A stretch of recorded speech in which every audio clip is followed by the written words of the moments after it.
So, who wants to learn a little bit more about the country that they're about to travel to? The great country of Zimbabwe. Well, I'm the girl for you. I have done a numerous amount of research, and I have also traveled to Zimbabwe, so I do know a little bit more about Zimbabwe than the average human being. Now, since you are going to be traveling to Zimbabwe yourself, I think that this would be very informative, and that this would be able to give you insight on different cultural norms so that you don't end up disrespecting how they live.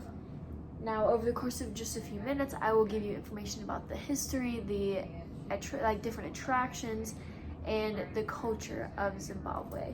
Now for a little history lesson. This is the country of Zimbabwe. It is in the continent of Africa, and it is actually in the Middle East of Africa.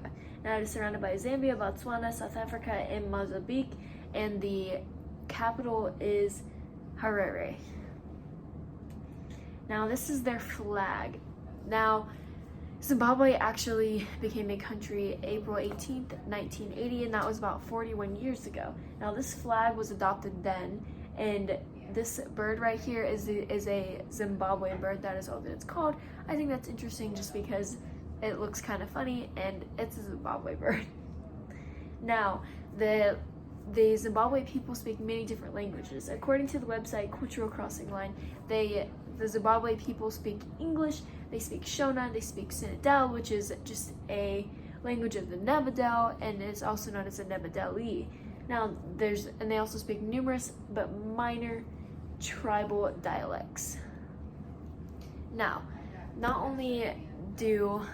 I'm glad that I could give you the information about their flag, their history, and so on, and I really just think now that you've learned about the history, I think it would be important for you to learn about their different types of culture since you will be actually in it. Now, Zimbabwe people, they value family extremely. Zimbabwe people, according to Culture Atlas, it says that Zimbabwe people tend to put their group of family interests before their own, receiving support, protection, and a sense of belonging in return.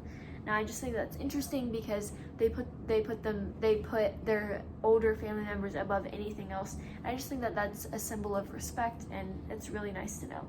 Now, music is also a very big thing in Zimbabwe, and I do believe that this is the Mabira, which according to that same website that I used earlier, it is a piece of wood with metal keys and has a light, warm acoustic sound and is used in celebrations. Music and dance are also essential in Zimbabwe culture. The traditional sounds, rhymes, and instruments are distinctive and showcase the color of creativity. You use these when you are at a party, when you are celebrating with family and stuff. I just think it's really interesting. Now this is their food. An article written by G Adventure, it says that Zimbabwe, the bug of choice is a Gumbrasia bellina, and that's just a species of moth. It's really interesting just because they eat bugs, and they will fry them, they will cook them. It's kind of nasty, but it's just interesting. Now, their government. According to Global Edge website, the Zimbabwean government is parliamentary democracy and was adopted as a result of the 1979 Lancaster House Agreement.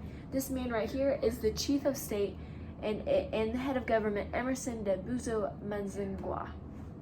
Now, there are many different types of, I'm really glad I could give you that information about the attraction, or about the culture, but there are also many different things about the attractions. Now, this is the hill complex, which is a series of structural ruins that sits at the top of the steepest hill in sight and is the oldest part of the Great Zimbabwe and shows signs of construction and dates around to 900 CE.